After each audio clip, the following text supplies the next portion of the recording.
Alors dans cet atelier, nous formons au métier du métal et plus particulièrement au métier de métallier, ferronnier, forgeron.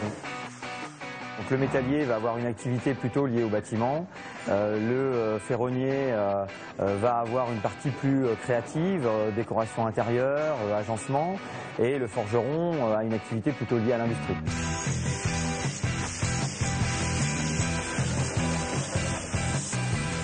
La formation s'articule autour de la maîtrise de grandes familles d'outils, donc des outils plutôt machines, et puis une partie beaucoup plus manuelle de mise en forme avec des outils traditionnels comme la forge, l'enclume, le marteau, les griffes. Quand on le met sur le marbre, on a un petit souci de planéité.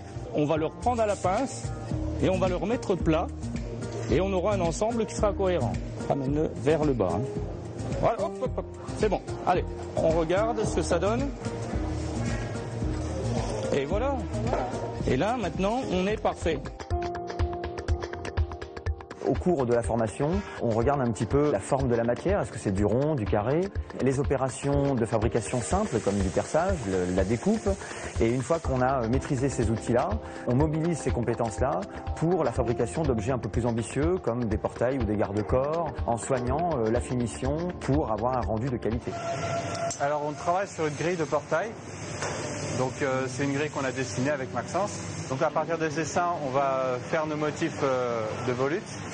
Donc les volutes, c'est ces motifs-là. Donc pour faire une pièce comme ça, il faut environ une bonne matinée.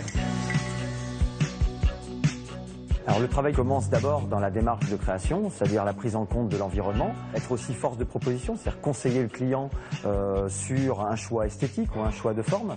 Donc ensuite l'élève va faire le dessin et puis va réaliser concrètement l'objet et peut aller aussi jusqu'à la pose in situ chez le client.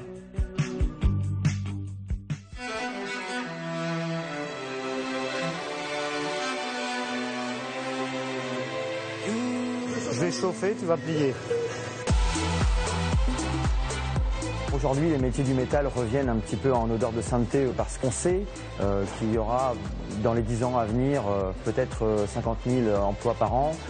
Et donc les jeunes qui s'investissent dans ce secteur de formation-là sont assurés d'avoir un emploi. C'est une donnée aujourd'hui que les jeunes intègrent et qui est un facteur d'orientation fort.